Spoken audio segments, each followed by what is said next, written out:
One day, my husband sent me a link to a blog post about how to start a DIY micro cinema for $15,000. I've been to some of the bigger, like just large chains that tend to show more, indie films and have those kind of really cool offerings and hip vibes. But I've also been to some really small sort of one room little, like, here's some couches lined up and we're going to project these movies on the wall.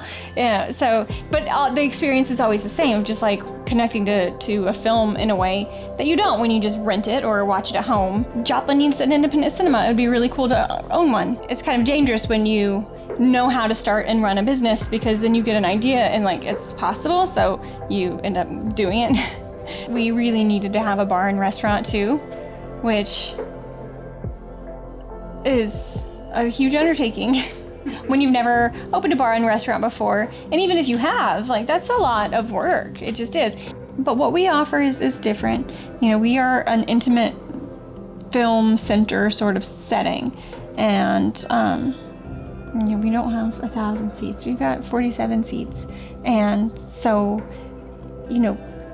a good size audience for us is 30, 35 people, and we have just that many people in our community, I think, who want to see a foreign film on a Wednesday night, and that's fine.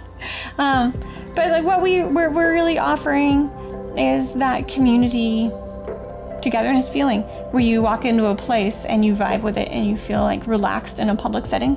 We celebrated my birthday here, and I invited all my friends, and it was just really comfortable. We weren't partying like crazy or anything, but we still had a really good time and got to have good conversation. And I feel like that's lacking in this community, is more like events that aren't necessarily at a bar or at a loud venue. So I like the comfort aspect of this place, and it really is, that's what we're about. It's healthy to have a place out in the community. We offer that, plus high quality food is going to separate us from a lot of the chains. We, didn't want to start with a restaurant. That wasn't our dream. Our dream was to have a theater, but selling food is part of that. Selling drinks is part of that. We want people to enjoy it here, and we're not going to do anything less than our best. We want to take care of you rather than just, make a buck. It would be so much easier if we didn't care. Other things you can get here that you can't get at the mainstream theater. Of course, independent films, art films, documentaries, foreign films. We show classic movies, and a lot of the bigger chains are starting to do that too. We try to keep it within, to do film series where things tie in together, or we're highlighting a certain film for a reason, rather than just like, hey, we're going to show this high-grossing film just to get you in here.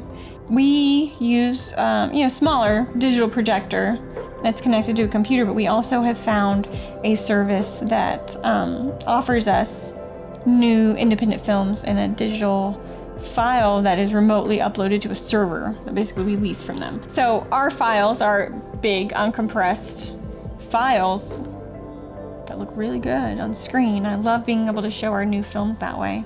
The films we offer, we want to try to touch on a little bit of everything so that we can have that ability to connect for everyone. And they're not all going to connect to the same thing, so we've got to change it up. New independent films don't sell out on opening night. Well, they did. They started to, and it was just perfect. Everything was just going really well.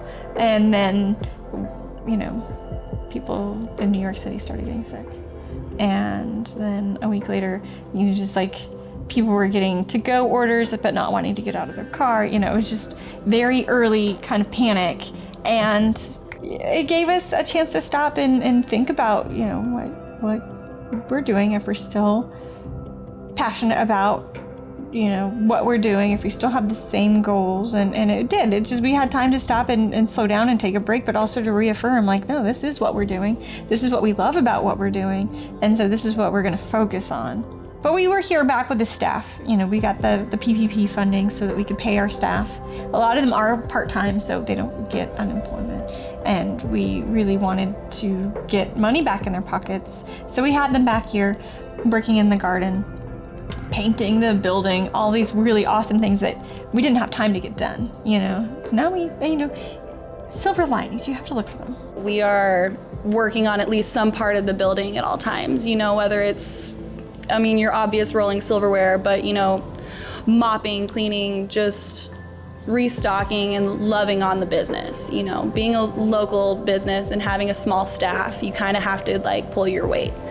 And I take pride in what I do every day. I like giving people quality food and quality service in a quality place, you know, and I take pride in that all the time. The outdoor theater was something we had talked about since the beginning too. Like, oh, someday we'll have an extra set of equipment that we can take outside and have really, because I mean the patio is cool. It needed work, it needed to be clean. Check out this patio, we're gonna show movies out here someday. And it was one of those things too, like we never had the money or the time.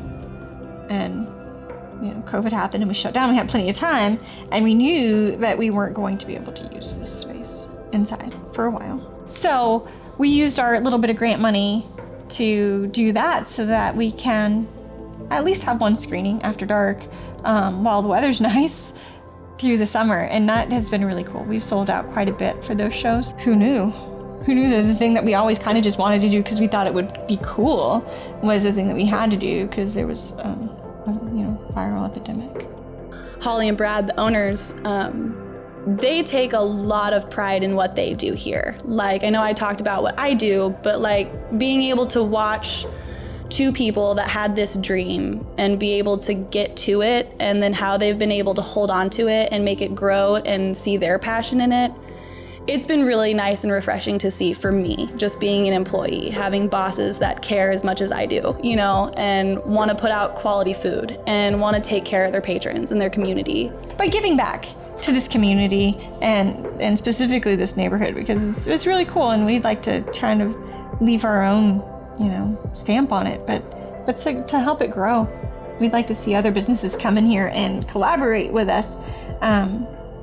But things like landscaping improvement projects and just fixing things, we you know, that's probably something that we would aspire to do in the next 5 years.